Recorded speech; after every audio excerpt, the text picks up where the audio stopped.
ఆ దేవునికున్న ప్రభావం ఏమిటి, ఆ దేవునికున్న శక్తి ఏమిటి, ఆ దేవునికున్న బలం ఏమిటి, అది నేను మీకు ప్రకటించడానికి వచ్చాను. ఆ విషయమే నేను మీకు తెలియచేయడానికి వచ్చాను.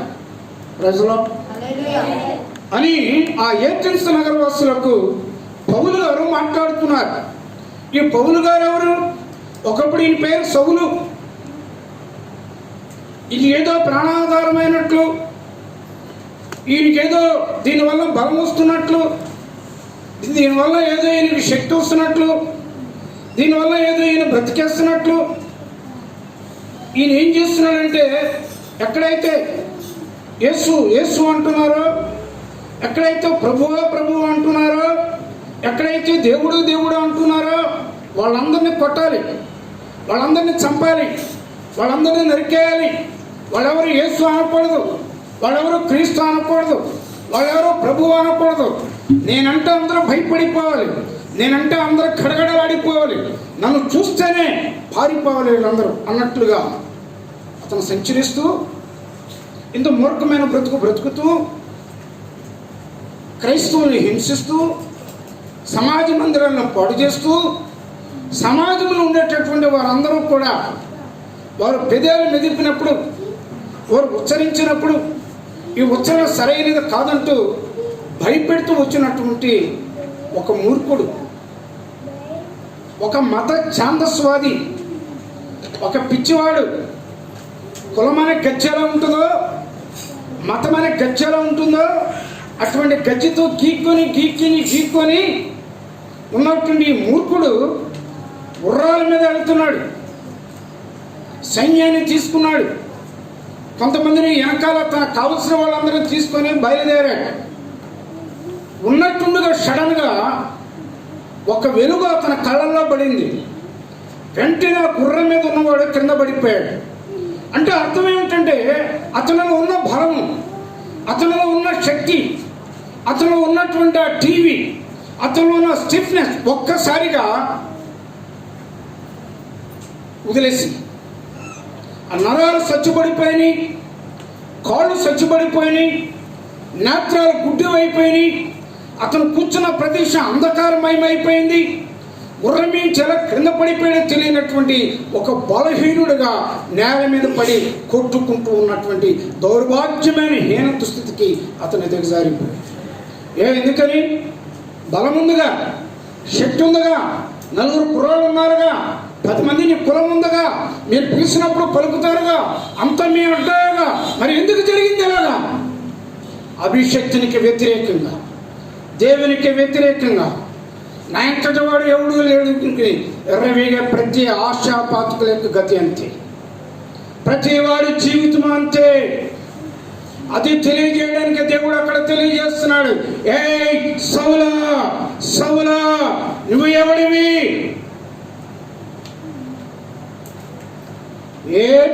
నా ఎదురుతో నువ్వు నిలబడగలవా అని అడుగుతున్నప్పుడు అంటున్నాడు, ప్రభువా నువ్వు ఎవడివి? ప్రభువా నువ్వు ఎవడివి? ఆయన అంటున్నాడు, నీ హింసిస్తున్న యేసుని నేను ఎవరిని హింసించాను? నీ ఎప్పుడు నాకు కనపడ్డా? నేను ఎప్పుడు నీతో మాట్లాడాను? మరి ఈ సౌలు ఎవరిని హింసించాడు? నాయనా, ప్రభువా, తండ్రి కాపాడు నాయనా, మమ్మల్ని ఆదరించిన ఆయన, మేము బలహీనులు నాయనా, నువ్వు తప్ప మాకు ఎవరూ లేరయ్యా అని ఆ దీనులు, ఆ తెలియని వారు, ఆ చదువురాని వారు ఆరాధిస్తుంటే పడిచేలే, వాళ్ళని కొట్టలే, వాళ్ళని తిట్టలే, వాళ్ళందరినీ హింసించలే, వాళ్ళని కొంతమంది నువ్వు నరకలే. బుద్ధిహీనుడా, ఇప్పుడు ఎవరో ప్రభు అని అడుగుతున్నావా? నువ్వు హింసిస్తున్నవే ఆ యేసుని నేనే.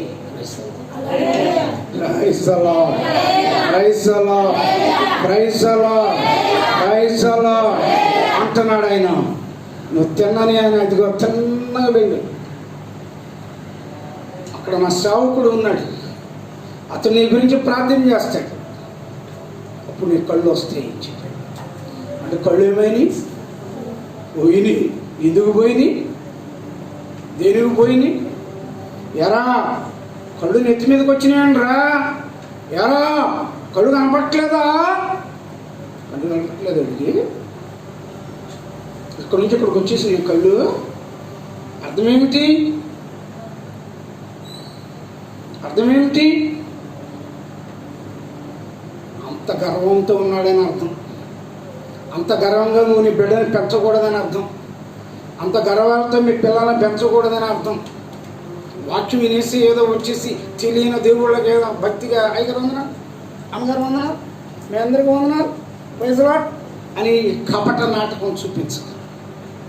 ఈ కపట నాటకాల దగ్గరికి ఈ కళ్ళు నుంచి పొరలు రాలిన తర్వాత ఆ ఏథెన్స్ నగరంలో అడుగు పెట్టాడు. Praise Lord, praise Lord. అందుకే అంటున్నాడు, మీరు పైకి భక్తి కలిగిన వారుగా కనపడుతున్నారు, ఆ దేవుడు ఎవరో మీకు తెలియకుండా బ్రతుకుతున్నారు. ఆ దేవుడి శక్తి అంటే అర్థం కాకుండా బ్రతుకుతున్నారు. కాసేపు నాకు చెయ్యండి, కాసేపు ఆయనకి చెయ్యంట. ఏడు మా బంధువేనండి అంటావు, ఇటు వెళ్ళిపోతావు. ఆడంటే మా ఈరకాడంటావు, అటుపోతావు. ఇటు వెళ్తావు, మా వాళ్ళేనండి పర్వాలేదు తినేస్తానుగా తినేసాం. ఎవడు చెప్పాడు నిత్యుడు భోజనం మన ఎదవా?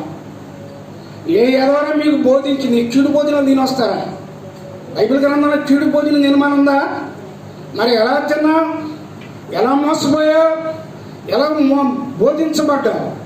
దేవుడు చెప్పాడా నీకు? ఏం చెప్పాడు ఆయన? పరిశుద్ధమైన దాంట్లో కొద్దిగా పిలిపిండేస్తే ఏమైంది? పులుపైంది. అంటే చెడిపోయినట్టే కదా, అంటే పాడైపోయినట్టే కదా. హృదయ శుద్ధి గలవారు ధన్యులు. తర్వాత ఏమిటి? వారు దేవుని చూస్తారు. ఒక వస్తువు కూడా రాదేంటి? ఒక వస్తువు కూడా రాదా? అంతవరకే పరిమిత. చదువు మళ్ళీ చదవమాట. సమస్త విషయములలో అతి దేవతా భక్తి గలవారై ఉన్నట్టు నాకు కనబడుచున్నది. నేను సంచరించుచు మీ దేవతా ప్రతిమలను చూచుచుండగా ఒక బలిపీఠం నాకు కనబడెను. దాని మీద చేయబడిన దేవునికి అని వ్రాయబడి ఉన్నది. కాబట్టి తెలియక దేవునిని భక్తి కలిగి ఉన్నారు. దానినే నేను మీకు ప్రచురపరచుచూ ఉన్నాను. ఎప్పుడు చెప్తున్నాడు? ఆ కళ్ళ నుంచి పొరలు రాలేక, ఆ కళ్ళుకి ఉన్నటువంటి ఆ చీకటి తొలిగాక, ఆ చీకటిలో ఆ పైన ఉన్న కళ్ళు కిందకి దిగాక, ఆ పళ్ళు కరెక్ట్గా డిజార్టర్లోకి వచ్చిన తర్వాత కళ్ళు అప్పుడు తన బ్రతుకుని సరి చేసుకుంది. అప్పుడు అంటున్నాడు, తెలియక నేను ఏదేదో చేశాను. మీరు తెలియక ఆరాధిస్తున్నారు, మీరు తెలియక దండం పెడుతున్నారు, మీరు తెలియక వంకొక దండాలు ఎలా పెడుతున్నారు, మీకు తెలియక ఎలా దండాలు పెడుతున్నారు. అంతే తప్పితే మీరు ఏం చేయట్లేదు, పూర్ణ హృదయముతో ఆరాధించట్లేదు, పూర్ణ మనసుతో ఆరాధించట్లేదు, పూర్ణ శక్తితో ఆరాధించట్లేదు, పూర్ణ బలంతో మీరు ఆరాధించట్లేదు. ఆ తెలియని దేవుడిని మీకు తెలియపరచడానికి నగరంలోకి వచ్చాను.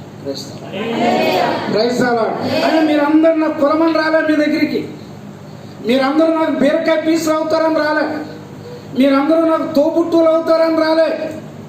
సర్వశక్తుడిని ప్రకటించడానికి వచ్చా. పరలోక రాజ్యము సమీపించి ఉంది. మీరు మారు మనసు పొందాలి, మీరు మార్పు చెందాలి, దేవుడు ఎవరో తెలుసుకోవాలి. దేవుడు తెలియకుండా బ్రతకూడదని చెప్పడానికి నేను మీ మధ్యలోకి వచ్చాను. చదువు.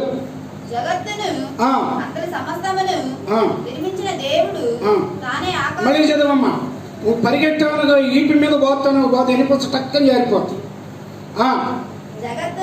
జగత్తును అంటే పూర్తిను కాదు, జగత్తును అనగా ప్రపంచమును, అందులో ఉండే సమస్తమును నిర్మించిన దేవుడు ఆయనే ఆకాశమునకును ఈ భూమికి ప్రభువై ఉన్నాడట. ఆయన ప్రజలో ఏమై ఉన్నాడు? ఆయన ప్రభువై ఉన్నాడు. ఆయన మించిన ప్రభువులు ఇంకెవరూ లేరు. ఆయన రాజులకు రాజును, ప్రభువులకు ప్రభు అయి ఉన్నాడు. ఎవరైనా ఆకాశమును, సమస్త జగతిని, సముద్రమును, అందులో ఉన్న సకల జలచరములను, ఈ భూమిని కలుగు చేసిన సర్వ సృష్టికర్త, ఈ సృష్టికర్తే ప్రభువు, ఈయనే దేవుడు. ఈ దేవుడినే నేను మీకు చెప్తున్నాను. హస్తకృతములైన ఆలయములో హస్తకృత్యములైన ఆలయములలో నివసించడు. ఆయన అందరికిని జీవమును ఊపిరిని సమస్తమును దయచేవాడు. ఆయన అందరికీ, అనగా దొంగోడికి మంచోడికి, కేడిగాడికి మంచోడికి, దుర్మార్గుడికి మంచోడికి, దుష్టుడికి పరిశుద్ధుడికి, నీతిమంతుడికి అనీతిమంతుడికి, వ్యభిచారి కానివాడికి, పాపము చేసేవాడికి పాపము చేయని వాడికి అందరికీ ఆయన ఏం చేస్తున్నాడంట? వెలుగును కలుగు చేస్తున్నాడు. అందరికీ జీవము కలుగు చేస్తున్నాడు. అందరికీ అన్ని ఈవులు అనుగ్రహిస్తున్నాడు. పక్షపాతం ఆయనకి లేదు. నీకుంది పక్షపాతం. మా వాళ్ళకే పెడతాం. మా ఊరి నుంచి వచ్చేది అందరూ మా వాళ్ళే. కానీ దేవునికి ఏమీ లేదు, ఈ పక్షపాతపు బుద్ధి లేదు. ఆయన అందరినీ ఒకే విధంగా చూస్తున్నాడు. అక్కడ పెద్ద దుర్మార్గుడికి వాడికి ఎండ తగిలిద్ది, నాకు తగిలి, వాడి మీద వర్షం పడిద్ది, నా మీద కూడా. ఈ దేవుడు అందరికీ ఏం చూపిస్తున్నాడు? ఒకే విధముగా జీవమును కలుగు చేస్తున్నాడు. చదువు. కనుక పొదువై ఉన్నట్టు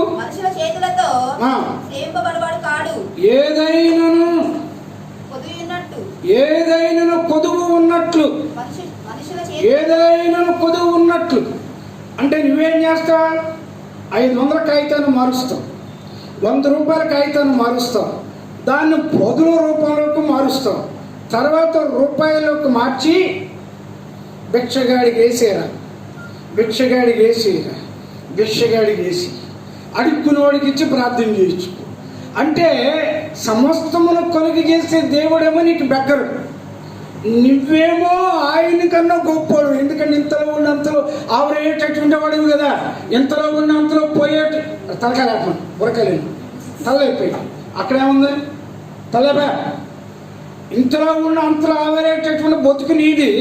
ఈ బ్రతుకును గమనించకుండా నువ్వు దేవుడి కన్నా గొప్పవాడు అయినట్టు చిల్లర మార్చి ఇక్కడేమో 10 రూపాయలు 5 రూపాయలు రూపాయి వేసి అక్కడ హోటల్లోనేమో 200 ఖర్చు పెడతావు, సినిమా హాల్కేమో ఎంతైనా ఖర్చు పెడతావు.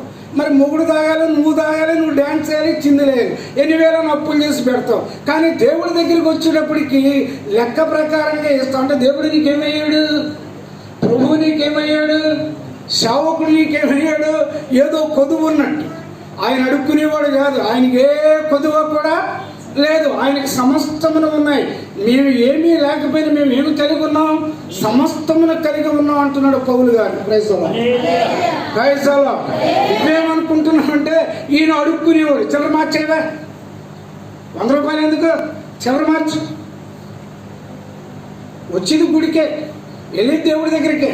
10 సార్లు వింటావు, దశంభాగాల గురించి అంటావు, కానుకల గురించి అంటావు, ఆరాధన గురించి అంటావు, అనేస్తా కొట్టేస్తావు. కానీ వేసినట్టు జాగ్రత్తగా మార్చుకొని వేస్తా. అంటే అర్థం ఏంటంటే గర్వం, నేత్రాలు మూసుకుపోయినాయి, కళ్ళు మూసుకుపోయినాయి. కాబట్టి ఆయన ఏమో అడుక్కునేవాడు, నువ్వేమో ఇచ్చి. అందుకేరా బాబు ఈ తెప్పాలి, అందుకేరా బాబు ఈ పాటలు, అందుకేరా ఆయన ఈ బాధలు పడుతున్నావు. అది తెలియక ఉన్నావు కనుక చెప్పడానికి వచ్చాను. పౌలు గారు అంటున్నాడు. Praise the Lord. ఆయనకేదో కొదువుగా ఉన్నట్టు. చదువు. మనుషుల చేతులతో సేవింపబడేవాడు కాదు, మరియు తాను భూమి మీద కాపరము ఉండుటకు ఆయన ఒకరి నుండి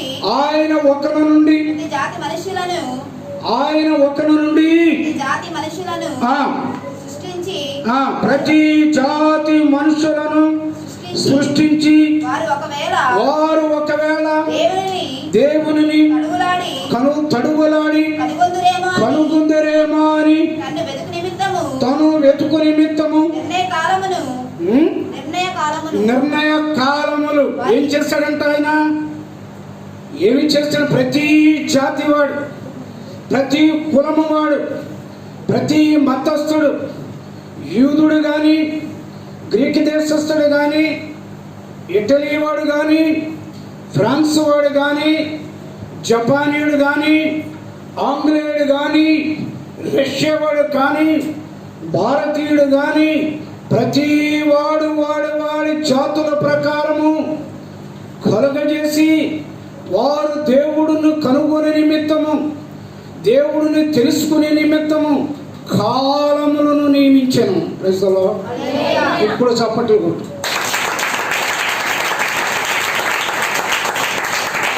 ఏమి నియమించాడు ఆయన? కాలములు నియమించాడు. కాలం అంటే ఎలా నియమించాడు? రా ఆదికాండానికి 1వ అధ్యాయానికి వచ్చాయి. 1 నుంచి 2, 3 వచనాలు చదువు త్వరగా. భూమి ఆకాశములను దేవుడు సృజించను, నిరాకారముగాను శూన్యముగాను ఉండెను, చీకటి అగాధ జలముల పైన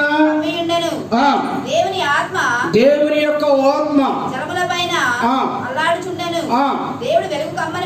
దేవుడు వెలుగు కమ్మని పలుకగా వెలుగు కలిగెను, అది మంచిదైనట్టు దేవుడు చూచెను. దేవుడు వెలుగును చీకటిని వేరుపరచెను. వెలుగునకు పగలనియు చీకటికి రాత్రి అనియు పేరు పెట్టెను. అస్తమయమును ఉదయమును కలుగగా ఒక దినము ఆయను. ఆయన ఏం చేశాడు? వెలుగు కలుగు, వెలుగు. దానిని అన్నాడు, దీన్ని పగలంటారు. దీనికి ఒకటి నియమిస్తున్న సూర్యుడు, వాడు కాంతినిస్తాడు, కాబట్టి ఇది పగలే. చంద్రుడు సాయంత్రం అయింది, కాంతి తగ్గింది. ఇది రాత్రి, అటు ఇది రాత్రి.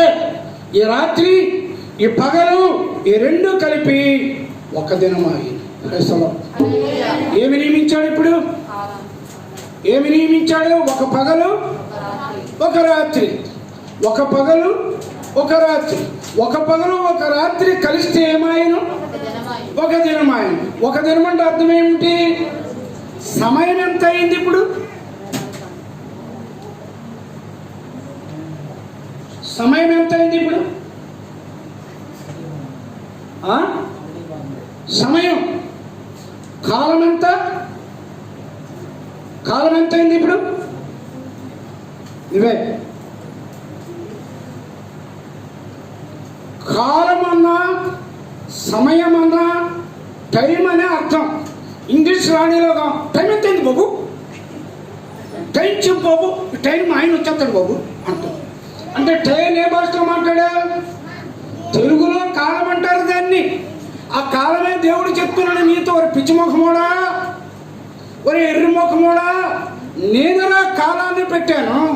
ఒక పగలని ఒక రాత్రిని కలిపి ఒక రోజు అన్నాను, ఒక దినమని చెప్పాను. ఈ దినమని చెప్పడానికి ఒక నిమిషానికి 60 సెకండ్లు.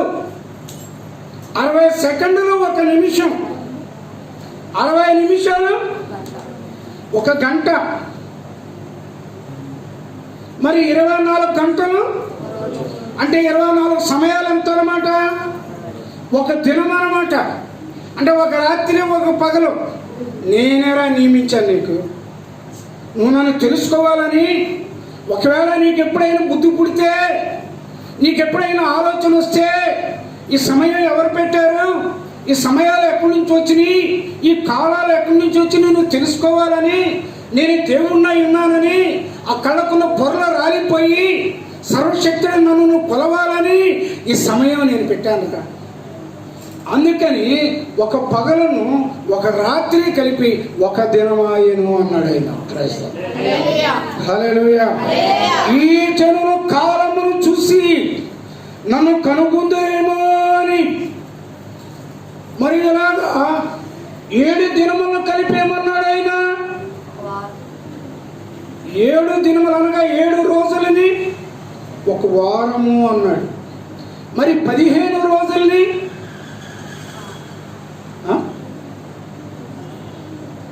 15 రోజులు ఏమన్నాడు? మాట్లాడరే? తెలీదా?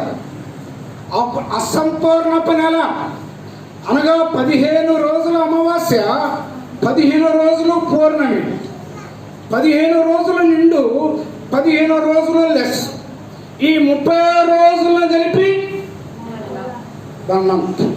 ప్రజలు మరి నెల నిర్ణయించింది ఎవరు? బ్రిటిషుడా? ఈ నెల నిర్మించింది ఎవరు? ఆంగ్లేయుడా? ఈ నెల నిర్మించిన శాతవాహనుడా? ఈ నెలను నిర్మించింది ఎవడు? అశోక్ గజపత. మరి ఎవరండి?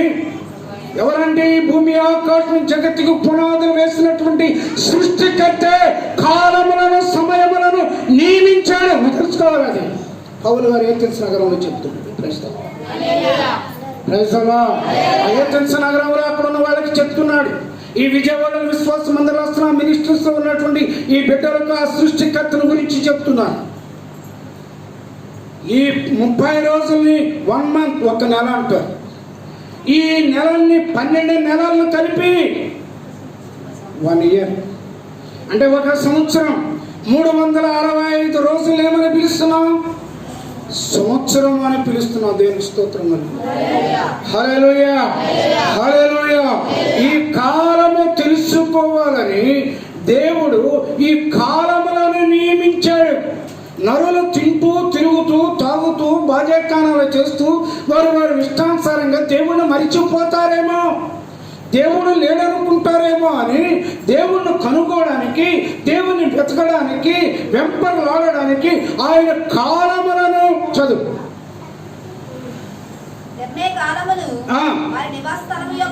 నివాస స్థలము యొక్క పొలిమేరలను ఏర్పరిచెను. ఆయన పొలిమేరలు ఏర్పరిచాడంటే నివాస స్థలం. గుడివేడ ఇక్కడ వరకు, బెజవాడ ఇక్కడ వరకు, ఏలూరు ఇక్కడ వరకు, పశ్చిమ గోదావరి జిల్లా ఇక్కడ వరకు, తూర్పు గోదావరి జిల్లా అక్కడ వరకు ఏం పెట్టాడు ఆయన? బాబు పొలిమేర దాటకూడదంట. పొలిమేర దగ్గర 7 దించాలంట. ఎత్తుకొని ఉండకూడదంట. చుట్టూ తిరిగి డబ్బులు వేయాలంట. ఏంటంటే అది కొంతమంది పిచ్చి దొక్కలాడుతుంటారు. 7 గుంటి తిరిగి డ్యాన్స్ చేస్తుంటారు. లంబాడే లంబాడే అని కొంచెం డ్యాన్స్ వేస్తుంటారు. దేవుడు ఏం చెప్పలే, ఇలాంటి చిందులేమని చెప్పలే. దేవుడు ఎవరో తెలుసుకోమన్నాడు, గ్రహించమన్నాడు, ఆయనకు లోపడమన్నాడు, ఆయనకు భయపడమన్నాడు, నీ పూర్ణ హృదయంతో పూర్ణ ఆత్మతో సేవించమన్నాడు. చదువు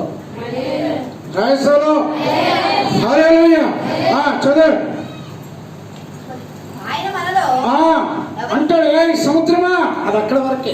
సముద్రం డ్యాన్స్ వేస్తుంది, సముద్రం చిందులేస్తుంది, సముద్రం నీళ్ళు పైకి లేస్తాయి, ఆకాశంలో దొక్కుతాయి, కింద పడతాయి. ఎక్కడ పడతాయి? ఆ సముద్రంలో పడతాయి. పొలిమేర ఉందా దానికి? ఉంది. అది హద్దు దాటి రాదు. వస్తే పోతాను అవతలకి. అంతే. ఆయన పెట్టాడు అక్కడ వరకు ఉన్నాయి. మరి కృష్ణానదికి పెట్టాడు, మరి గోదావరికి ప్రతి దాను హద్దులు పెట్టాడు. ఈ పెట్టింది ఎవరో తెలుసా? మన ఇందిరాగాంధీ కాదు, మన జవహర్లాల్ నెహ్రూ కాదు, మన జగనన్న కూడా కాదు. మరి పెట్టింది ఎవరు? చంద్రబాబు నాయుడు కూడా కాదు. మరెవరు? సృష్టికర్త అయిన యెహోవా. ఆయనే జగత్తు పునాదులు వేయబడక ముందు ఉండి పునాదులను కలుగు చేసి ఊరు పొలిమేరలను నిర్ణయించినటువంటి దేవుడు. ఈ దేవుడిని నువ్వు తెలుసుకోవాలి. దేవుడికి ఏదో కుదవైనట్టు, దేవుడు ఏదో అడుక్కుని ఓడేలాగా నువ్వు ఆలోచిస్తున్నా. Be careful. కబర్దా. ఏంట్రా తలకాయ కింద పెడతా ఉంటారు. గాడిద వాకింగ్ చెప్తుంటాడు. మీ అన్నాడురా, మీ అన్నగారాడే ఊరెళ్ళాడా? ప్రజలు హల్లెలూయా. నేను ఊరెళ్ళినందుక, ఊరెళ్ళాడు. అందుక ఏం పెట్టాడు ఆయన? పొలిమేరలు. చదువు సిస్టర్. ఆయన మనలో ఎవ్వనికి దూరముగా ఉండేవాడు కాదు. మనము ఆయన యందు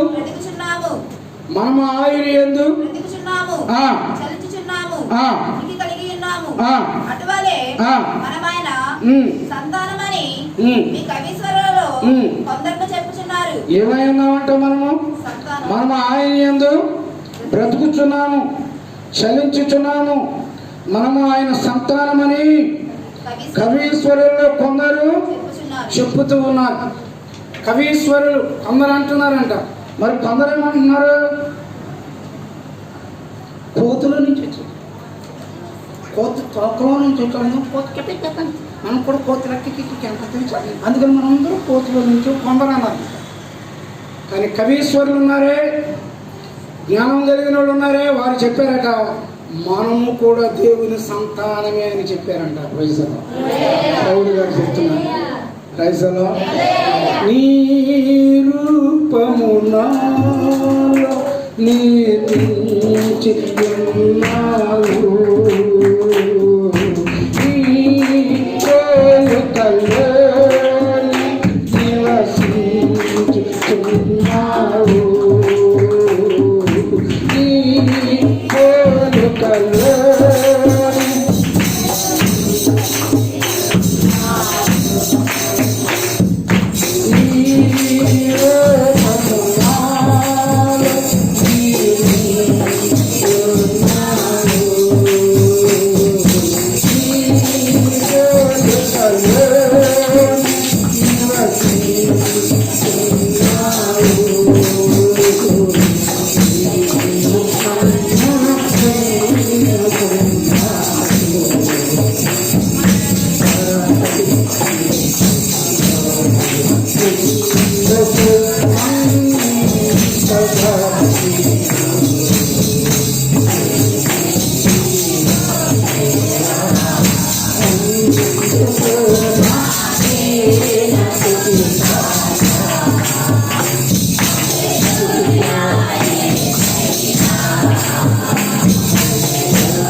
ఆయన పోలికలో మనల్ని చేశాడు.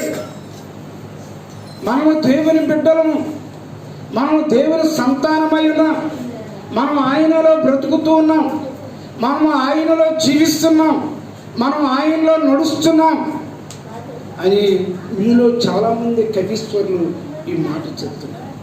దేవుని మాట కూడా అదే చెప్తుంది మీతో. మనం ఆయనలో చలిస్తున్నాం, మనం ఆయనలోనే బ్రతుకుతున్నాం. చదువు. కాబట్టి మనము దేవుని సంతానమై ఉండి మనము దేవుని సంతానమై ఉండి మనుషుల చమత్కార కల్పనల వలన మలచబడిన మనుషులంటే ఎలా ఉంటున్నారు? చమత్కారమైన కల్పనల చేత, చమత్కారమైన మాటల చేత. ఎక్కడ ఎవరు చమత్కారం మాట్లాడితే అక్కడ కూర్చుని పోతాం, ఎవరు చమత్కారం వ్యక్తి మాటలు మాట్లాడితే అక్కడ ఉండిపోతాం, ఎవరో చమత్కారం భూత మాటలు మాట్లాడతాడు అక్కడ ఉండిపోతే కదలం. అన్నం గుర్తురాదు, భోజనం గుర్తురాదు, మూడింటికి వస్తాడు గుర్తురాదు, పిల్లలు వస్తాడు గుర్తురాదు. ఆ చమత్కారం మాటలు ఏకేకలో పక్క పక్కలో చెక్కలు వేసుకుంటూ మనుషుల యొక్క చమత్కారపు పనులు, చమత్కారపు యొక్క మాటల చేత ఏది చేస్తున్నావు? అక్కడ ఉండిపోతున్నావు. నీకు ఎవరక్కర్లే, ఎవరి మీద నీ దృష్టి లేదు, ఎవరి మీద నువ్వు సాధించట్లేదు. గమనించండి. అందుకని అంటాడు మనుషుల యొక్క చమత్కారపు కల్పనల చేత.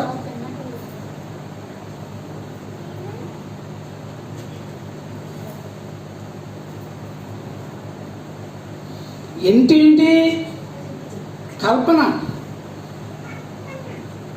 ఏం భక్తి, ఏమి నటన, ఏమి యాక్టింగ్. నటించు, బాగా నటించు. నువ్వే జీవిస్తావు అలాగా, నిజంగా ఉన్నట్టుగా జీవించేసే కదా. అవును కదా, నటనే కదా, మాట్లాడరేంటి? అవునా? కల్పన కథల చేత, కల్పన మాటల చేత. చదువు.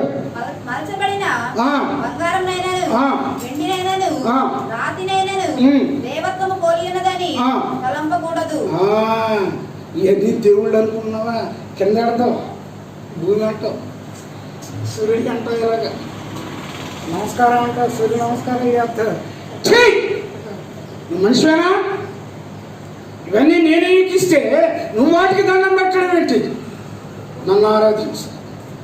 నేను నిజమైన దేవుడిని, నేనే నిన్ను కలుగు చేశాను, నిన్ను సృష్టించాను, జగత్తు పునాది నేను వేశాను. నన్ను మాని కల్పన మాటలేంటి? ఇక్కడ ఈరోజు మంచిది కదా, వేళ అమావాస్య, ఈరోజు చెడ్డ రోజా? ఎవరు చెప్పింది? నేను చెప్పానా? నేను అన్నానా? మరి ఎందుకు నువ్వు తావిస్తున్నావు? ఎందుకు నా వైపు మొగ్గు చూపుతున్నావు? ఎందుకు నా విధంగా బ్రతుకుతున్నావు? ఎందుకని? కాబట్టి నువ్వు తావేవు. నువ్వు అవకాశం ఏమిట? నువ్వు ఇస్తున్న అవకాశం, నువ్వు కల్పిస్తున్న అవకాశాన్ని అంటే దేవుని వదిలేస్తు.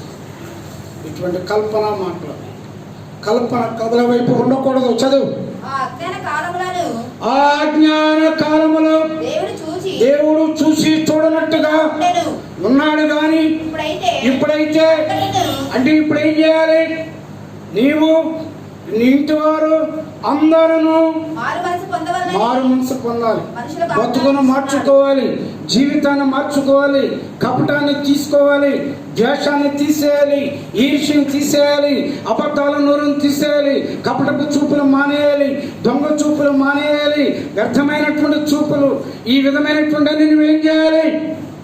తీసేయాలి. వీటన్నిటిలో తావిస్తూ దొంగ రంగ నమస్కారాలు చేస్తూ, పేరుకేదో భక్తిని ప్రదర్శిస్తూ, నాటకము చేస్తూ, దేవుడిని అడుక్కునేవాడిగా చేస్తూ, దేవుడిని భిక్షగాడిగా చేస్తూ, ఒక సేవకుడికి నేను వేస్తానికి గతి లేదనుకుంటూ మాట్లాడుతూ నీ ఓక్రతను నువ్వు తెచ్చుకుంటున్నావు. నీకు తెలుసా సంగతి? నీకు తెలుసా? అందుకే పౌలు గారు అంటున్నాడు, చదువు. ఎందుకనగా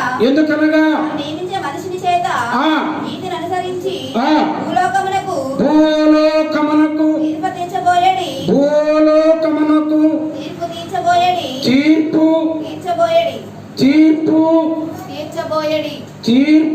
తీర్చబోయేది. దేనికి తీస్తున్నాడు ఆయన?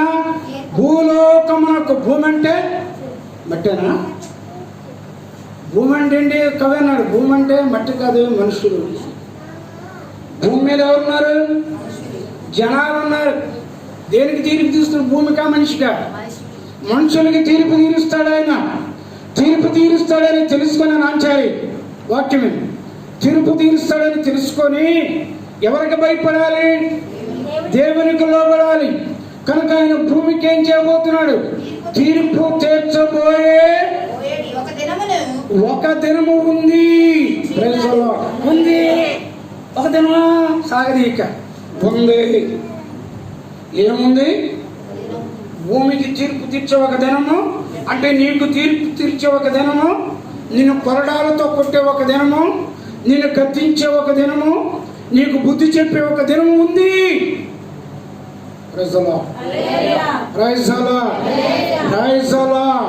అది ఆయన తీర్పు తీర్చబోతున్నాడు. పిచ్చి మోకాలారా తెలుసుకోండి. వ్యర్థమైన దాన్ని ఆరాధిస్తున్నారు. మీకు అర్థం కావట్లే. దేవుడు లేడనుకున్న ఇంకొక దొండాలు పెడుతున్నావు. దేవుడు లే, అందరూ ఎలాగ ఉన్నారు, మనకేంటి? అందరూ ఎలా చూస్తున్నారు, మనమేంటి? అది 100 సార్లు సినిమా నేను ఒకసారి చూస్తే ఏమైంది అని అనుకుంటున్నావా? లేదు. దానికి శిక్ష ఒకటి, నీకు శిక్ష ఒకటి. వాడికి వేసే శిక్ష ఒకటి, నీకు పడే శిక్ష ఒకటి. ఆయన ఎవరిని విడిచిపెట్టడు. ఎవరిని వదలవలసిన దేవుడు కదా. ఎందుకంటే మారు మనసు పొందకపోతే, నీ మనసును మార్చుకోకపోతే, నీ హృదయాన్ని దేవునికి ఇవ్వకపోతే, నువ్వు గర్వముతో ఉంటే నీ గర్వము నిన్ను నీ అంతాన్ని చూస్తుంది. నీ గర్వము నీ వినాశనానికి గుర్తవుతుంది.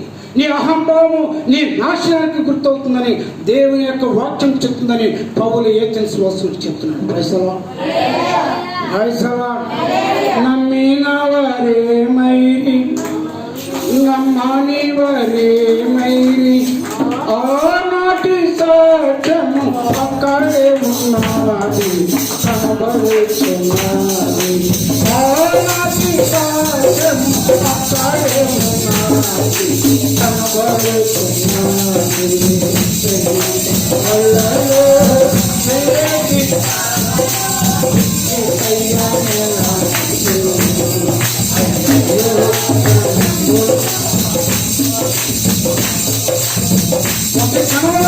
అల్లలో పోతావు. కానీ సాక్ష్యం ఉందిగా. ఆ రోజు అన్ననాడు చెప్పాడుగా, ఈ భూలోకం నశించిపోతుంది, ఈ భూలోకానికి నేను తీర్పు తీర్చబోతున్నాను. నేను దుర్పనివేసి చూశాను, నువ్వు ఒక్కడే కనపడ్డావు. మరి వీళ్ళందరూ మనుషులు కదా, వీళ్ళందరూ బతకట్లేదా? వీళ్ళందరూ తింటలేదా, వీళ్ళందరూ దేవుడు అంటున్నారు, కానీ నా భయం అనట్లేదు. నువ్వు మాత్రమే భయపడుతున్నావు, నువ్వు మాత్రమే లొంగుతున్నావు, నువ్వు మాత్రమే నన్ను ఆరాధిస్తున్నావు. కాబట్టి ఈ సంగతి నీకు చెప్తున్నాను. ఈ భూలోకాన్ని రక్షించబోతున్నాను, నాశనం చేస్తున్నాను చెప్పి జనాలు ఎవరితో మాట్లాడు. ఎలా 40 రాత్రులు 40 పగళ్ళు ప్రచండమైన వర్షాన్ని పంపిస్తాడు. జనులందరినీ నాశనం అందరినీ చేసేస్తాడా? చేస్తాడు. దేవుడు కదా, ఆయన పెట్టలేం లేదా, అందరూ నాశనం చేస్తాడు. ఎందుకని? నువ్వు లోపడలేదు కాబట్టి. ఎందుకని? నువ్వు ఆయనకి ఇష్టంగా లేవు గనక. ఎందుకని? నువ్వు అంటే భక్తి లేకుండా ఉన్నావు గనక, ఆయన అంటే భయం లేకుండా ఉన్నావు గనక నేను నాశనం చేస్తాను అన్న తర్వాత 120 సంవత్సరాలు ఉపేక్షించాడు. 120 సంవత్సరాలు చూశాడు ఆయన. 120 సంవత్సరాలు చెప్తానే ఉన్నాడు. ఈడనుకుంటున్నాడు, ఈ పిచ్చి వాడు, ఈ అమాయకుడు పాడిందే పాట పసపళ్ళ దాసడా, పాడిందే పాట ఇలాగే చెప్తాడు ఈ ముసలోడు. 40 రాత్రులు వర్షం పడిద్దంట, 40 రాత్రులు వర్షం పడిద్దంట, 40 పగలు వర్షం పడిద్దంట. వీళ్ళు ఒక్కడ ఉట్టు కొట్టుకుంటా ఊగుతాడట. మనం అంతా కొట్టుకున్నాం. అది చెప్తున్నాడు, ఏనండ్రా అది తాగడరా, అది డ్యాన్స్ రాదురా, సింగిలేడో రాదురా, గంతులేడో రాదురా, మనలా ఎగరలేడురా, ఏం పోయగలరా? వెళ్తాడు, అడుగుకి వెళ్తాడు, చుట్టూ పోతాడు, చుట్టూ తీసుకొస్తాడు, ముక్కలు పోతాడు, టిక్కిని కొడతాడు. 120 సంవత్సరాలు హేళన చేశారు, అవమానపరిచారు. 120 సంవత్సరాల తర్వాత ప్రారంభమవుతుంది. చినుకులు ప్రారంభమైనవి. పాపం తెలుసుగా, అటు ఆడవాళ్ళు అయితేనే బయట సంగి వేస్తారు కదా, వర్షం పడుతుంది. మరి సినుకులు లేదు, పెద్ద సినుకులు. అప్పుడు చెట్టు ఎక్కుతుంది, ఒకడేమో కొండ ఎక్కుతున్నాడు. మా దాసగారు అక్కడ బొంకులో దొరుకుతున్నాడు. ఇలాగ అందరూ అన్ని చోట్ల దొరుకుతున్నారు. మరి అదేమవుతుంది, కొద్దిగా సినికి గాలి వాన ఊగుతుంది, కొండల మీద వాళ్ళు కింద పడుతుంది. నోహో నువ్వు సిద్ధంగా ఓడలో జంతువులన్నీ ఎక్కించాను. ఏనుగు దగ్గర నుంచి 2 జతలు, పులులు, సింహాలు, పావులు, కప్పలు, నలకలు, ఎలకలు మొత్తం అన్నీ ఎక్కేసినాయి. నోహు కూడా ఎక్కేసి తన భార్య, తన పిల్లలు, కొడుకులు, కోడలు ఎక్కారు. షట్ డౌన్ చేసి తొలిపేసేసాడు ఆయన. ఇప్పుడు చినుకులు, వర్షం, పెద్ద వర్షం ప్రారంభమైంది. ఏ నోహా, నేను కూడా చక్రం వేసేటప్పుడు వచ్చానుగా, నేను చక్రం మోసానుగా. అవును మోసాను. మరి ఆఖరి వరకు ఉన్నావా? లేదుగా. అయితే పక్కన లేదు. కొబ్బరి పీసు నేను కూడా తెచ్చానుగా. తెచ్చావు. తేలేదని ఎవడన్నాడు? తీసుకొచ్చావు. మరి పని చేసేటప్పుడు ఉన్నావా? లేవు, పడేసిపోయావు. కాకపో మేకులు తెచ్చావు. తేలేదని ఎవడన్నాడు? చేసావు, కానీ ఎక్కడి వరకు ఉండలే, నువ్వు కడ వరకు ఉండలేదు, అంతము వరకు కనిపెట్టుకొని ఉండలేదు, అంతవరకు దేవుని కొరకు, ఆయన కృప కోసం చూడలేదు. నేనుంటే దేవుడు బ్రతుకుతున్నాడని అనుకున్నావు, కానీ దేవుని వల్ల నేను బ్రతుకుతున్నానని అనుకోలేదు కనుక అన్నంత ఒక్క మాట. కాలగర్భంలో కలిసిపోయిన శవాలు అరావళి పర్వతాల మీద 15 కిలోమీటర్ల పైన ఎత్తుగా నోకు వాడ అలా పైనుంచి వెళ్ళిందండి. ఈరోజు కూడా నోకు వాడ ఉంది. నమ్మిన వరే మైరి, నమ్మని వరే మైరి, ఆనాటి కాచము అక్కడే ఆనాటి కాచము అక్కడే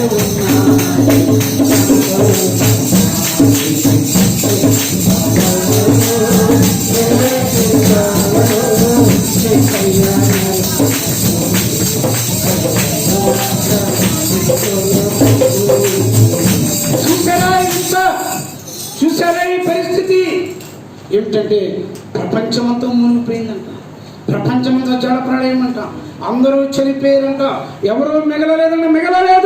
మిగలరాని చెప్పాడు ఆయన. భూలోకమునకు తీర్పు తీర్చడం ఒక దినము ఉంది.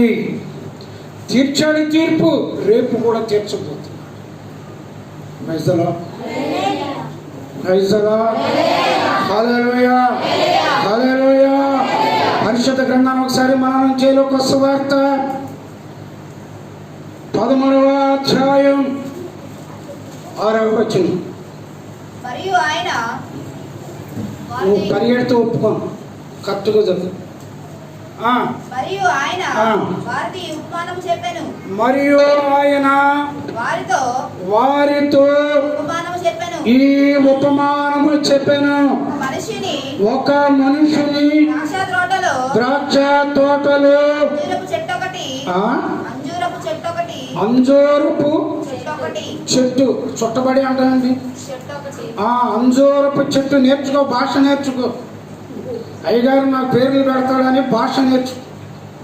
అంతేగాని నేను బైబిల్ చదవను, అయ్యగారు నాకు పేరు పెడుతున్నాడమ్మా, అయ్యగారు నాకు పెద్ద డిగ్రీ చూడండి, ఎంఏ చదివేసి గోల్డ్ మెడలిస్టులు అయిపోయి పెద్ద పెద్ద ఉద్యోగాలు చేసేస్తున్నారు ఫారెన్లో. ఏమో అయ్యగారు పేర్లు పెట్టేస్తున్నారంట. ఒకరు బైబిలే చదవరు, ఒకడు బైబిలే తీయడు, ఒక ఆమె గుడికే రాదు. రాకపోతే ఎవరికి నష్టం, నీకే నష్టం, నాకు కాదు. ఇది బాల శిక్షణ. దేవుని వాక్యము నేను సరిచేస్తాను కాబట్టి లోపడాలి. సక్రమంగా చదవడం, చెప్పినప్పుడు వినడం, ఈ ప్రకారంగా నేను చదవాలని అర్థం చేసుకుని చదివితేనే నీకు బైబిల్ జ్ఞానం వస్తుంది. హల్లెలూయా హల్లెలూయా. చదవమ్మా. చెట్టు ఒకటి నాటబడి ఉండెను. అతడు పండులు వెతకి వచ్చినప్పుడు ఏమీను దొరకలేదు. అతడు ఇదిగో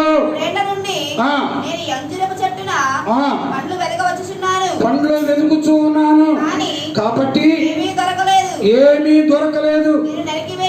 ఏం చేయాలి ఇప్పుడు? నరికే. ఏమన్నా మరి గుడ్డుపోతు చెట్టు నరికే ఉంచుతారా? పువ్వులు పూసుకొని ఎన్ని రోజులు ఉంచుతాం?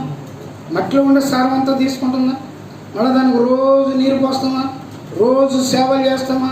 రోజు చిన్ని చిన్ని మొక్కలని పీకేస్తుంటామా? ఇన్ని సంవత్సరాల నుంచి కష్టపడుతుంటే కనీసం పువ్వు పూసిందా? ఒక కాయ కాసిందా? ఒక్క కాయన కాసింది, ఒక కాయన తిన్నాను. మరి ఇన్ని సంవత్సరాలు ఈ చెట్టును కాపాడు, ఈ చెట్టును కాపాడు, ఈ చెట్టును బాగు చేయి, ఈ చెట్టు పువ్వులు పూసేలా చేయి, ఈ చెట్టు కాయలు కాసేలా చేయి, ఈ చెట్టు బాగుండేలా చేయి, ఈ చెట్టు చెత్తలేకుండా చేయి, ఈ చెట్టు పొడైపోకుండా చేయి, ఈ కొమ్మలు ఇరిగిపోకుండా చేయి. వీళ్ళని బాగు చేయి ప్రభు, వీళ్ళ సంతానం బాగు చేయి, వీళ్ళ బిడ్డలను బాగు చేయి, వీళ్ళ బిడ్డలను బాగు చేయి, వీళ్ళ మొక్క సంతానాన్ని బాగు చేయి. ఎందుకురా బాబు ఈ కర్మ నాకు? ఎందుకురా ఆయన ఈ కర్మ నాకు? ఎందుకు నేను నీ గురించి ప్రార్థించాలి? ఎందుకు నువ్వు బాగుపడాలని అడగాలి? దీవించు దీవించు, ఆశీర్వదించు, వాళ్ళని కాపాడు, వీళ్ళని కాపాడు, వీళ్ళని దీవించు, వీళ్ళ వర్తులకి ఎందుకు అడగాలి? నీ వల్ల ₹1 లేదు, ₹1 కానుక ఇవ్వు, ఒక దశం భాగం ఇవ్వు. అయ్యగారిని గౌరవించలేవు. నీ వాళ్ళు వస్తే బట్టలు పెడతావు, మీ వాళ్ళు వస్తే గుడ్డలు పెడతావు, మీ వాళ్ళు వస్తే చెప్పులు కొంటావు, మీ వాళ్ళు వస్తే నగలు కొంటావు, మీ వాళ్ళు వస్తే ఏ చేస్తావు. నీ బ్రతుకు తెరువు కోసం, నీ కోసం, నీ కుటుంబం కోసం, మీ వాళ్ళందరూ బాగుపడాలని రాత్రి పగలు కన్నీరు పెట్టి ఏడుస్తుంటే ఎందుకు వేయటం? లేకపోతే ఏమైంది? ఇవాళ పాస్టర్ ఎందుకు ఇవ్వాలా? ఇలాగ చేసే ఒరే ప్యాంటు తడిపేసుకున్నావు మీ అయ్యగారిని చూసి, ఒరే కడుగడు ఆడిపోతున్నావు అయ్యగారిని చూసా, ఒరే అయ్యగారంటే ఇది అయిపోతున్నావు. అంత భయం పనికిరాదు, అయ్యగారిని అంత పిరిగి పనికిరాదు, అంత ప్యాంటు తడిపేయకూడదు. ఏంటా నీ సేవ కడిచిపోతున్నా ఏంటిగా మీ అయ్యగారిని చూస్తే? ఈ బుద్ధి లేని మాటలు చెప్తే ఆ బుద్ధి లేనుడు తెలిసి మానేశాడు, ఆ భార్యను మానిపించాడు. మానేసిన 7 రోజులకి భార్య చనిపోయింది. 7వ రోజుకి అమ్మాయి చనిపోయింది. మేము ఏదో ఊర్లో ఉన్నాం, ఫోన్ నైట్లో ఫోన్ మెసేజ్ వచ్చింది, అయ్యా హాస్పిటల్లో జాయిన్ చేశారు, అమ్మాయి కోసం ప్రార్థించి, అమ్మాయికి సీరియస్గా ఉంది. సొంపం రాత్రిలో ఉన్నాను కనుక నా చేతికి ఫోన్ ఇవ్వలేదు. తెల్లవారిపోయింది. మేము ట్రైన్ ఎక్కాం, విజయవాడ దిగాం. అప్పుడు చెప్తున్నాడు మీ చిన్నయ్య గారు, అయ్యా నాన్న ఎవరికో బాగోలేదంట, నాకు మెసేజ్ పెట్టారు, ఇందులో హాస్పిటల్లో జాయిన్ చేశారంట.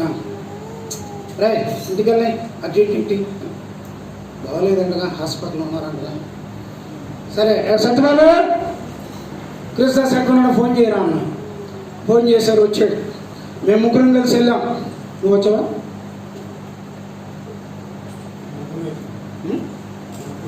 వెళ్ళాం, గబగబా వెళ్ళాం. పాపం కూర్చుని అందరం వేసినప్పుడు అటెన్షన్ చూడంగానే భక్తులు భక్తి చూపించేసాం. గబగబా వెళ్ళాం, చూసాం, మాట్లాడాం పేషెంట్తో. 2 అడుగులు ఎదరికేసాను, బయటకు వచ్చాడు. ఏమన్నా కృష్ణదాస్ గారు ఆమె బతుకు చచ్చిపోతుంది. అయ్యారు అలా అనకండి, వాళ్ళు అసలు ఎన్నారనుకున్నా అమ్మో ఎంత కూడా అయిపోతుంది తెలుసా. పోయేవాడు ప్రాణం ఆపుతావా? నేను ఆపాను, ఆగదు పదా. మేము ఇంటికలా అడుగు పెట్టాము, చనిపోయిందని ప్రార్థించింది. ఆమె చనిపోయింది. 2 లక్షలు పెట్టి ఫంక్షన్ చేశారు. ఆడికి అన్న ఎవరు వండుతున్నారో తెలియదు, గుడ్డలు ఎవరు చూస్తున్నారో తెలియదు, ఎవరు సూప్ చేస్తారో తెలియదు, ఎవరు రెడీ చేస్తారో తెలియదు, వచ్చిన భోజనం ఎప్పుడు పెడతారో తెలియదు, ఎప్పుడు వెళ్ళాలో తెలియదు. చీకటిలో మ్రొక్కుతున్నాడు. ఈరోజు కూడా, ఈరోజు నెమ్మది లేదు, ఈరోజు అతనికి సమాధానం లేదు, ఈరోజు సంతోషం లేదు. ఆ రోజైతే ఏమండి బట్టలు వేసుకోండి, ఏమన్నా అన్నం తినండి, ఏమన్నా టిఫిన్ చేస్తాను, ఏమన్నా మీరు రెడీ అవ్వండి అన్నీ హెచ్చరికలు చేసేది దగ్గర ఉంది. ఈరోజు ఆమె లేదండి. ఈరోజు అయామయం జగన్నాథం ఏం చేస్తున్నాడో, ఎక్కడ వెళ్తున్నాడో తెలియదు. పాడు బ్రతికైపోయింది, ఏడుపు బ్రతికైపోయింది, కన్నీరు జీవితం అయిపోయింది. ఎక్కడ కనబడితే అక్కడ సారా కొట్టు, ఎక్కడ కనబడితే అక్కడ బ్రాండీ షాపులు, ఎక్కడ కనబడితే అక్కడ ఫుట్పాత్ల మీద ఇష్టం వచ్చిన చోట దొల్లే దౌర్భాగ్యమైన హీన దుస్థితికి వెళ్తాం. రోజు ఏడ్చేవాడు, రోజు కన్నీరు పెట్టేవాడు. కాపాడు ప్రభువా, రక్షించు ప్రభువా, వాళ్ళని దీవించు ప్రభువా. పూర్వకంపుల గుండు గుడికి ఆయన బిల్డింగ్ ఇచ్చాడు. దాని మీద ఒక డాబా వేశారండి. సేవకును వదిలేశాడు, కన్నీరు కార్చే సేవకును వదిలేశాడు, ఏడ్చే సేవకును వదిలేశాడు, బతంలాడే సేవను వదిలేశాడు. వాడితో పాటు ఇంకొకడు ఉన్నాడు, పేరు సీను. ఆడు పడి వెనకాల తయారయ్యాడు. ఆడు 36 సంవత్సరాలండి. ఎంత వచ్చిందండి పొట్టవాడికి? ఎందుకంటే అందరూ అంటున్నారు అయ్యగారంటే భయపడి, అయ్యగారంటే భయం కదండి. అయ్యగారు సేవించే దేవుడు అంటే భయం, అయ్యగారు సేవించే దేవుడు అంటే గౌరవం, అయ్యగారు సేవించే దేవుడు అంటే ఆరాధన, అయ్యగారు సేవించే దేవుడు అంటే ఆయన కార్యాలు చేస్తాడు. అది నన్ను చూడ, నేనేమో రాక్షసున్నా, నేనేమో రౌడీనా, నేనేమో కత్తులు పట్టుకొని తిరిగేవాడినా కాదే. మరేంటంటే ఇదిగో బైబిల్ చేత పట్టుకొని ఆయన వాక్యాన్ని చెప్పేవాడిని మాత్రమే. మీలో కొంతమంది బయటికి మా కులమా మా కులమా మావాడో అంటూ దైవ సన్నిధి నుంచి, దేవుని సన్నిధి నుంచి తొలగించి, బైబిల్ లేకుండా చేసి, దేవునికి లోపడకుండా చేసి, భ్రష్టుని చేసి పడిసి నశించిపోయేలాగా చేశారు. ఆత్మకి కాపాడేవారు, ఆత్మ కోసం భారం ఎవరికి? అందుకే అంటున్నాడు, అయ్యా కొద్ది కాలం ఉంచు, 1 సంవత్సరం ఉంచు, నేను లోతుగా తవ్వి మట్టి తీస్తాను, నేను ఎరువేస్తానయ్యా, నేను రాళ్ళు తీసేస్తాను, అందులో ఉన్నటువంటి ఆ ముళ్ళ పొదలు ఏరేస్తానయ్యా, నేను ఇంకొక సంవత్సరం అవకాశం నేనైనా ఈ మొక్కను పెరగని అని ఏడుస్తున్నాడు. కాపరి కన్నీరు పెడుతున్నాడు, బ్రతిమలాడుకుంటున్నాడు. మీకు తెలుసా కాపరి మీ గురించి కన్నీరు పెడతాడని మీకు తెలుసా? నా సంఘంలో వచ్చిన ప్రతి విశ్వాసి, నా సంఘంలోకి వచ్చిన ప్రతి విశ్వాసి కూడా ఇలాగంటే వచ్చిన వాళ్ళు కాదండి. మీరు నాకు చెల్లెలతో వచ్చాయంటే వచ్చిన వాళ్ళు కాదండి. మీరు నా కులం వచ్చేయండి రాలేదండి. మీరంతా మాకు ఫీజులతో వచ్చాయి అంటే వచ్చిన వాళ్ళు కాదండి. నా సంఘంలో అడిగిపెట్టిన ప్రతి వాడికి దేవుడు ఒక అద్భుతమైన కార్యాలు చేస్తే, ఆశ్చర్యమైన కార్యాలు చేస్తే నాటబడిన వారి వీళ్ళంతా. క్రైస్తలో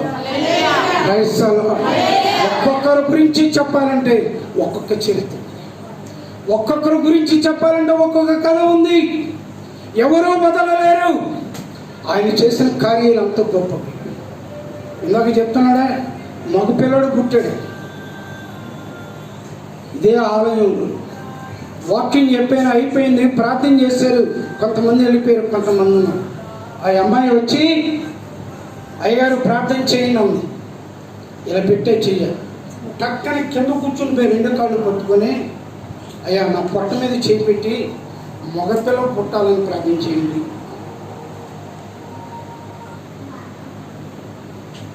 ఏంటమ్మా అండి? అయ్యగారు చెయ్యండి అయ్యగారు. నువ్వు నీళ్లు పోసుకున్నావా అన్న? అవునయ్యా. 2 ఆడపిల్లలు పుట్టారు, ఇంకెందుకు ఆపరేషన్ చేయించుకోక? అయ్యా నాకు మగపిల్లలు. ప్రార్థించాం. మళ్ళీ అక్కడికి వచ్చింది, కాలనీకి వచ్చింది. కాలనీలో మెసేజ్ అయిపోయింది. అయిపోవడంతో దగ్గర కూర్చొని అందరూ చూస్తున్నారు. దమ్మని కింద కూర్చుండిపోయింది. మళ్ళీ 2 కాళ్ళు గట్టిగా పట్టేసుకుంది. అయ్యా నా పొట్ట మీద చేయి పెట్టి, తల మీద కాదు, పొట్ట మీద చేయి. ఏంటమ్మా? మగ పిల్లడు మనం చేశానుగా, అయినా మళ్ళీ చేయండి.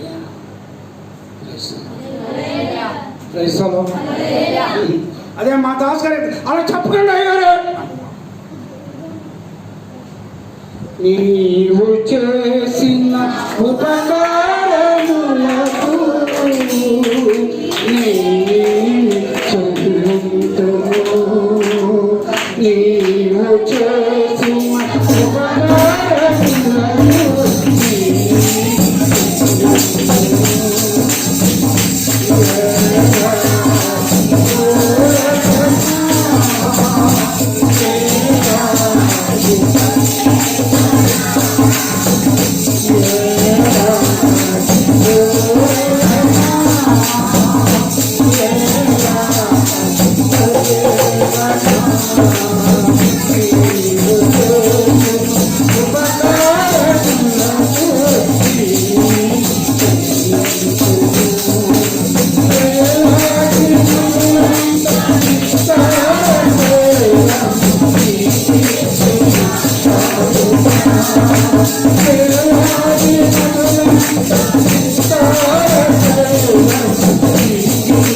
ఏం చేశాడు ఆయన? ఉపకారాలు చేస్తాడు. అందుకే నిలబడ్డారు ఇక్కడ, అందుకనే దేవుని సన్నిధిలో ఉన్నారు. ఒకప్పుడు కరోనా హాస్పిటల్ తీసుకెళ్ళిపోయాను. అలాగేనండి అయిపోయింది అన్నాడు. వెళ్ళిపోతున్నాడు. ఎప్పుడు వచ్చిందా టక్కన వచ్చేసింది, హాస్పిటల్ కూర్చొని 2 కాళ్ళు పట్టుకుంది, మీరు డెలివరీ చేయండి అంటా ఉందే, ప్రసవించేసింది. మగపిల్లాడు. రైసాలో మొన్నే మధ్య కాలం ఇంట్లోకి పిలిచి టక్కన తెలిపించింది. ఏంటమ్మా అన్న? ఏమి లేదండి అయ్యారు, మా అమ్మాయి పాస్ అవ్వాలని ప్రార్థన చేయండి. పెద్ద నిద్రమోహంగా చదువు ఆడదు, ఏమీ ఆడదు. ఇంటికి వచ్చి మనం గౌరవించడం కూడా చేత కాదు. నీ కూతురు పాస్ అవ్వాలంటే అయ్యారు అనకండి, అయ్యారు పాస్ అవ్వాలని ప్రార్థన చేయండి, మీ చేత పాస్ అయిపోతాడు. అవుతుందా అన్న ప్రార్థన చేసి అయిపోయింది. బయట ఏంటే తొలిపించా అడగండి. నేను వెళ్ళాక నిజమా ఆమె నిజంగా పాస్ అయింది. నాకు స్వీట్ వెళ్ళదు రోయ్, ఇంతవరకు పార్టీ ఇవ్వాలను రోజులో ఇదంటే నీ పోటుగాడు నేను ప్రతిరోజు పక్కైనా ఇది కదా. రైసలో ఇవన్నీ ఎవరు చేశారు? అయ్యగారు కాదు, అయ్యగారు ఆరాధించేటటువంటి సర్వశక్తుడు ఆయన మీకు కార్యాలు చేస్తున్నాడు.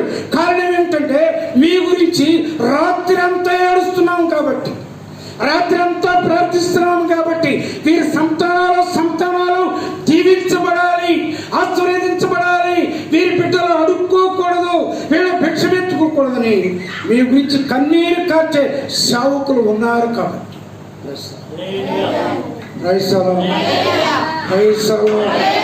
దావీదురాజు సింహాసనం మీద కూర్చున్నాడు. నాతాను ప్రవక్త వచ్చాడు. అయ్యా, ఒకడికి 100 గొర్రెలు ఉన్నాయి, ఒకడికి 1 గొర్రె ఉందయ్యా. ఈ 100 గొర్రెలు ఉన్నవాడు ఈ 1 గొర్రెను కూడా తీసేసుకున్నాడు, న్యాయమా అన్నాడు. వెంటనే రాజు లేచి నిలబడన్నాడు, ఇది చాలా దుర్మార్గం. ఎవడా నీచుడు? ఆ నీచుడు ఎవడో కాదు, నీవే. వెంటనే దావీదు రాజు తన వస్త్రాలు చింపు, తన గుడ్డలు చింపు, తన కిరీటాన్ని తీసి ఆ సింహాసనం మీద పడేసి నేల మీదకి వచ్చి తన 2 చేతులు ఎత్తి దేవుని చేస్తున్నాడు. నాతో నీవు మాట్లాడినాచు,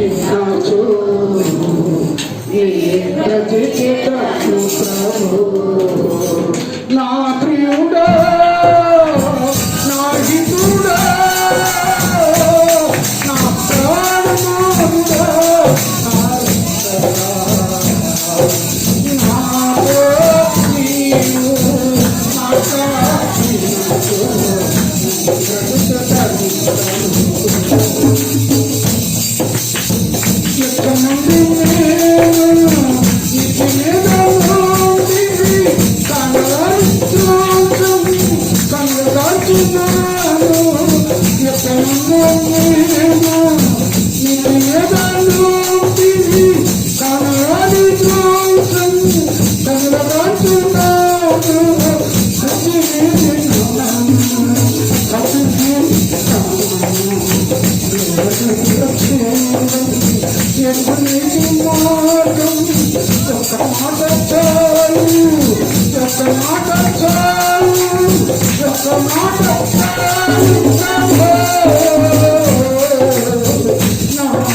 అది దావీదు కన్నీరు పెట్టి పశ్చాత్తాపపడి ఏడిచి ఏడిచి ఏడిచి కన్నీరు పెడుతూ ఉంటే నా ప్రభు అంటున్నాడు, నా దేవుడు అంటున్నాడు, ఇతడు నా హృదయానుసారుడైన మనుషుడు.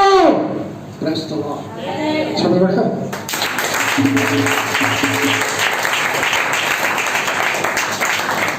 ఎందుకంటే పశ్చాత్తాపడ్డం ఆయన చూశాడు, ఆయన హృదయాన్ని ఆయన చూస్తున్నాడు.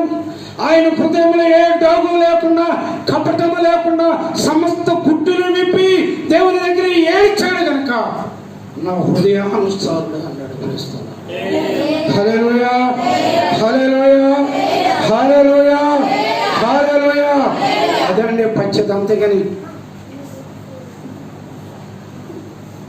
ఈ చమత్కార పద్ధతులు, ఈ కల్పన పద్ధతులు దేవుని కుదరవు.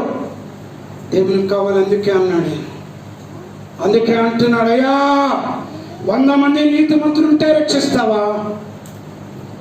తప్పకుండా 100 మంది నీతిమంతులుంటే నేను రక్షిస్తానని దేవుడైన యెహోవా అబ్రహాముతో చెప్పినప్పుడు అంటున్నాడు, అయ్యా 70 మంది నీతిమంతులుంటే కాపాడయ్యా. అబ్రహాం, నువ్వు చెప్పినట్టే నేను కాపాడుతాను అన్నాడు. వెంటనే అంటున్నాడు తగ్గించుకొని, అయ్యా 40 మంది నీతిమంతులుంటే కాపాడు. నేను ధూళిలాంటి వాడినయ్యా, నేను మట్టి లాంటి వాడినయ్యా, నన్ను నేనుగా తగ్గించుకుని మాట్లాడడం నాకు తెలియదయ్యా, నేను బుద్ధిహీనునయ్యా. 40 మంది ఉంటే ఈ సుధుమ గోమర పట్టణాలు కాపాడుతావా నాయన అంటే ఆయన అంటున్నాడు, ఖచ్చితంగా నేను కాపాడుతాను. వెంటనే అంటున్నాడు తగ్గించుకొని, అయ్యా 30 మంది నీతిమంతులు. మరలా అంటున్నాడు 15 మంది నీతిమంతులు. సరే కనీసం 5 నీతిమంతులు ఉంటే ఈ సొదొమ గొమొర్రా పట్టణాలను కాపాడుతావా? తప్పకుండా. వెంటనే అంటున్నాడయ్యా, నా తమ్ముడు ఒకడున్నాడయ్యా, వాడి పేరు లోతు. క్రైస్తవం ఎంతగా బతిమలాడుతున్నాడండి, ఎంతగా బతిమలాడు. ఎందుకు వచ్చింది ఈ చెట్టు? ఇది గొడ్డుపోతి, దీనికి కాయలు లేవు, ఒక పిందు లేదు, ఒక పూత లేదు. వాడు నీకు కానుకలు ఇవ్వడు, వాడు నీకు దశంబాదాలు ఇవ్వడు, వాడు నువ్వు ఎలా బతుకుతున్నావో పట్టించుకోడు, నీతో అనవసరం, నీ గురించి చెడ్డగా చెప్పుకుంటాడు. అటువంటి వాడు నీకు అవసరమా? తీసేయ్. సేవకుడు అయ్యా అయ్యా కృప చూడు, అయ్యా కాపాడయ్యా, అయ్యా రక్షించని అడుగుతున్నాడు. ఇంతకాలం నీ క్షమాధారానికి కారణం ఏంటో తెలుసా? ఇంతకాలం నువ్వు ఇలా ఉన్నావంటే కారణం ఏంటో తెలుసా? ఇంతకాలము 3 పూట్ల చక్కగా వెళ్తుందంటే కారణము తెలియకుండా ఇంకా ఏథెన్స్ నగరవాసులా ఉన్నావేమో గమనించందుకే అంటున్నాడు పౌలు గారు. భూలోకమునకు తీర్పు తీర్చే ఒక దినం ఉంది. ఆ తీర్పులో నువ్వు నేను ఉండకుండా దేవుని రాజ్యంలో ఉండాలి. మీరు నా సంఘమును సిద్ధపరచడానికి, నా సంఘ బిడ్డలు సిద్ధపడడానికి నేను సిద్ధపరుస్తున్నాను. సిద్ధపడి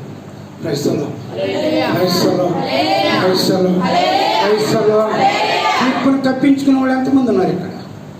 తీర్పుని నేను తప్పించుకోవాలన్నవాడు, నేను తప్పించుకోవాలన్నవాడు. అయితే దేవునికి భయపడు. ఒకసారి అందరూ లేచినప్పుడు కళ్ళు మూసుకుంది. భూలోకమునకు తీర్పు తీర్చే ఒక దినం ఉంది. భూలోకమునకు తీర్పు తీర్చే ఒక దినం ఉంది. నిలబడి సహోదరి